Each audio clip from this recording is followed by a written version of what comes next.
Hello there, welcome to your scoring guide. Now, this scoring guide is specially designed for you to conduct your own scoring and to predict your progress throughout the semester. So you'll be able to monitor where you stand throughout your journey of this particular module. Now, if you come to the first page, you will scroll down and you'll be able to see three icons representing three different modules, which I am currently facilitating. However, you will notice design principles here, which this video refers to. Now, for design principles, just click on this icon, or you can click design principles at the top menu. So I'm just going to click design principles at the top menu, and it will lead you directly to this page. Now, on this page, you'll be able to see two sections, section 1 and section 2. These represent your tutorial groups. Now, for each section, the most important link is the assessment input and individual rubrics. Let's click this. Now, once you get into the assessment input and individual rubrics, you'll be able to see the main spreadsheet that looks something like this. Okay, and you also see tabs at the bottom. So there are all these different tabs at the bottom here.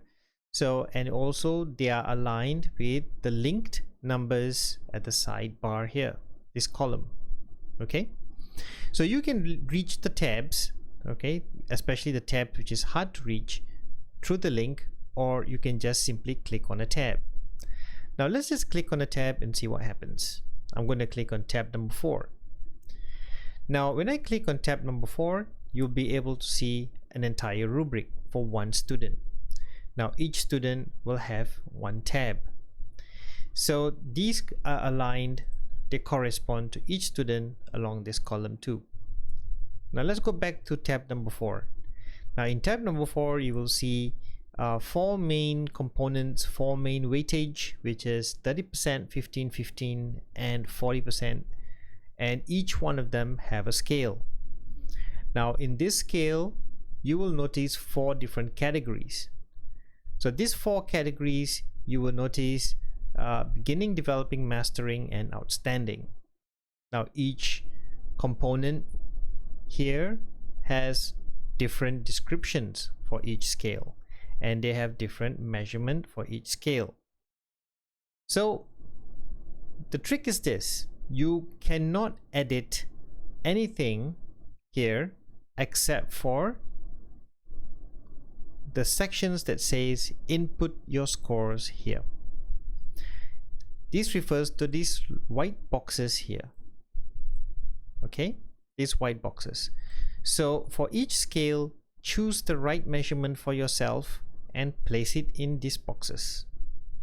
For exercise 1, exercise 1 to exercise 5 is based on a scale from 0 to 30, because each exercise is scored at 30 and then eventually averaged to 30%. So which means that fulfills the weightage for the exercises component, which is 30%. So choose any of these numbers. Start low so that you will be able to add on to it. Immediately start scoring as soon as you get started with your assignment. Start low, start from 5, start from 7, then add on to it.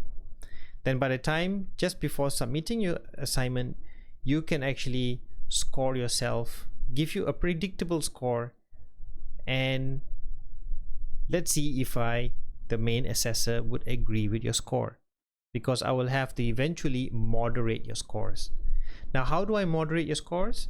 Like after you've put in your suggested scores, I will look at your, when I look at your score, I will compare your scores with your blog. Now when I look at your blog and I look at your final outcomes, and if they are satisfactory, or if they are successful, and if they match your rating, then I will probably leave your scores alone. Either that, or maybe I think you deserve a little bit more. However, if I think that they do not match the rating, it might either go higher or lower. So lower is also a possibility.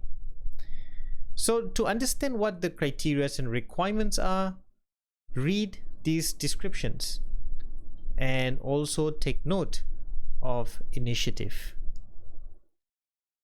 The better the initiative, the more you're invested into this module, then the better scores you're likely to get. However, do maintain good communication with your main assessor at all times. So the same thing applies for every component here. Look at all these scales and input your scores accordingly.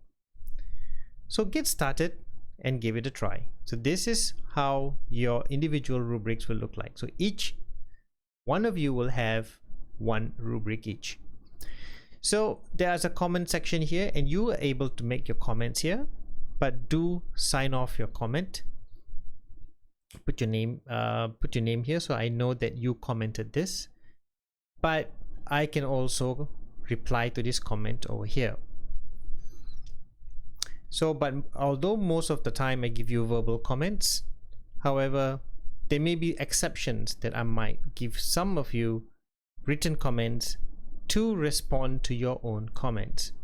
So that would be a good way to have two person to validate your progress. You validate your own progress, and then I validate your progress as well. So I think this is a very good one, and I think this is very beneficial for you. It's empowering you to assess yourself introspectively.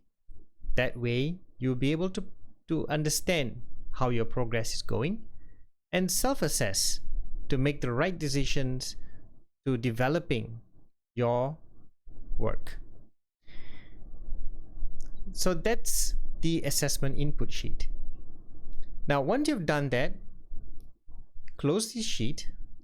Then if you want to know the rest of your progress, you may look at the other links in this section. These are analytics.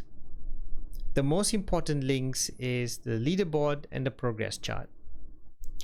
The TGC leaderboard will show you the measurement of the Taylor's graduate capabilities as aligned to the module learning outcomes as well. So you'll be able to see that here. But let's look at the leaderboard. Now the leaderboard is a gamified component of design principles. Now the gamified component of design principles will enable you to earn badges for each component. So each component you will earn badges, and then eventually you will have a rank. Now the trick to this is there will be a real surprise at the end of semester, because trust me, the more XPs you get, the better the benefits you will get as well. There will be a return of investment. So invest right and earn your badges. Your badges will evolve and change over time. And to know how you are leveling up each badge, you can look at the rank and badge definitions. This is how you know how your badges will change and transform as when you earn more XPs. And there will be descriptions as well here that tells you what these levels actually mean.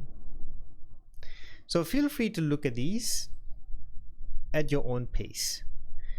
The other important link is progress chart. The progress chart will also track your progress, but not using XPs, using actual scores. So if you mouse over each one of these components, you'll be able to see your actual scores. Right now is according to the legend here, you will see a blue representing exercise, red representing project 1, orange representing project 2, and green representing final project. So right now when you see a color indicator, it means scores are already being placed inside your rubrics for exercises.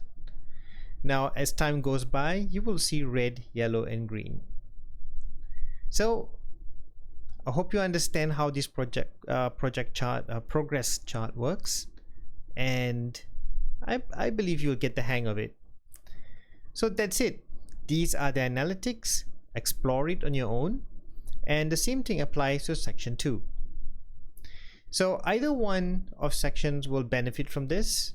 I strongly believe that this will motivate you to understand how you're progressing and to understand your reward system, and of course there will be a big surprise, a boost. Now the boost will be in the form of XPs and free points. Now these will usually be explained to you, will be revealed to you in due time. If there will be any additional information, you will be notified of it, and if you have any questions concerning this, do approach your main assessor. So keep in touch, keep communicating, and stay awesome. Thank you for watching this video guide. I hope this will be helpful for you. Take care now. Bye bye then.